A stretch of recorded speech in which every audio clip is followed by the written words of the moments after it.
The journal entry when you're reading or writing is a part of reflection. Now, I know that if you go on a vacation and you got your favorite book in your hand, that most likely you're not also lugging along your journal to type every 5 minutes to see what's going on in the book. I get that. Or your laptop, or your iPod, or iPad, or tablet, whatever it is, okay? However, in the day to day of being in class, you are looking at a book for two reasons. One, well, three reasons: to enjoy it, to understand it, and to analyze a little bit. Because remember, reading helps you with writing. It really does. It gives your mind a sense of new ideas.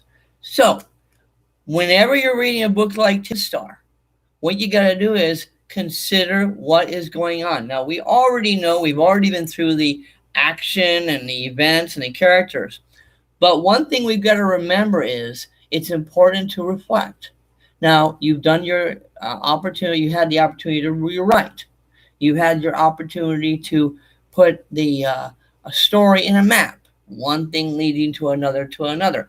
All of that's good stuff. All of that helps you with understanding what you're reading. However, the journal entry is much more of how you're responding to what you're reading. For example, take the section where I'm trying to remember. I don't know if we've already gotten to this one or not. I probably better not tell you about it because I don't think. Oh, I can tell you what. You remember the spot at Crossroads where Luke is in a jail cell along with Nelson. He's the guy that was talking to the Rhodes, but Crazy Bennett. He was talking to Crazy Bennett in a saloon. We all know about the saloon fight, and he gets thrown in jail, and Nelson's in there. And this woman's walking around, and Luke she's outside the jail cell and talking to Luke, and Luke's got this he's getting a conversation going with a lady, and he's really thinking, hey, you know what? I'm going to get out of here. I'm excited. And she goes over, talks to Sheriff Marshall, and next thing you know, Marshall comes in. What does he do? He gives Nelson loose, which infuriates Luke. So, what a perfect moment to reflect. To reflect on your emotion, to say, okay, were you feeling discouraged? Were you feeling stunned? You see, the point, we already know what Luke is feeling. Because he made it very clear, hey, why him and not me?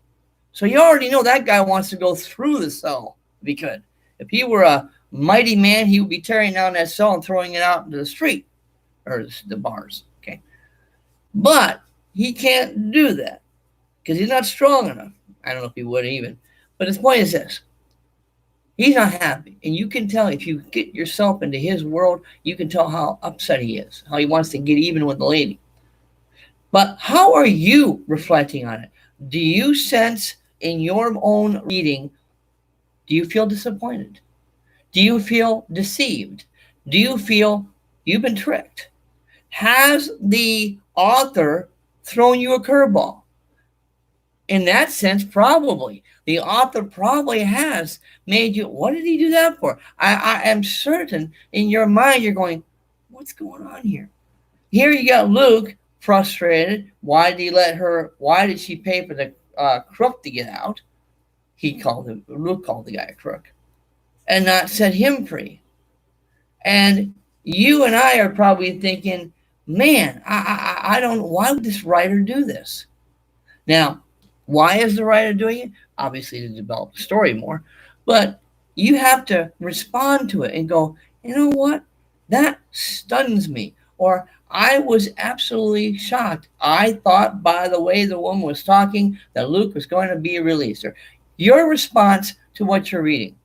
Or how about this little situation we just read, where Luke meets Sarah Youngblood.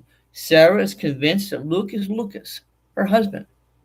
Now, we don't know the time frame of when the war was over yet. We don't know it yet. But even if she is waiting for Lucas to come back, what if she has this in her mind that she won't forget him coming back? Luke has already assumed that she's got some problems with her mind. She's lost her mind. And we hope that's not the case.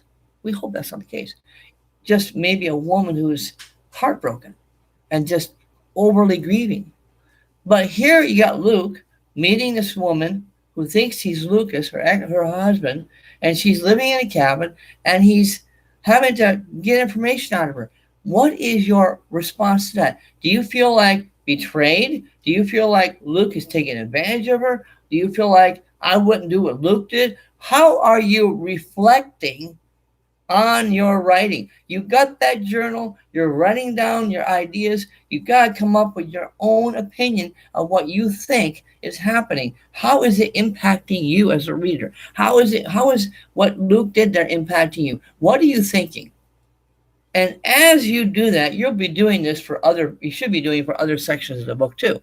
Every time an event comes up, what is your response to it? What are you thinking? How do you respond? And as you respond, that becomes a part of your journal entry. And what it tells you how the story is impacting you, and tells you also whether you're really into it or you're like, man, I can't wait till this thing is over. You don't know either way. But that's a part of the reflection, is to be able to write down what you're thinking based on what you're reading. Okay? Anyway, I appreciate you a lot. Thanks for being with me here tonight, and got more coming. We'll talk to you soon.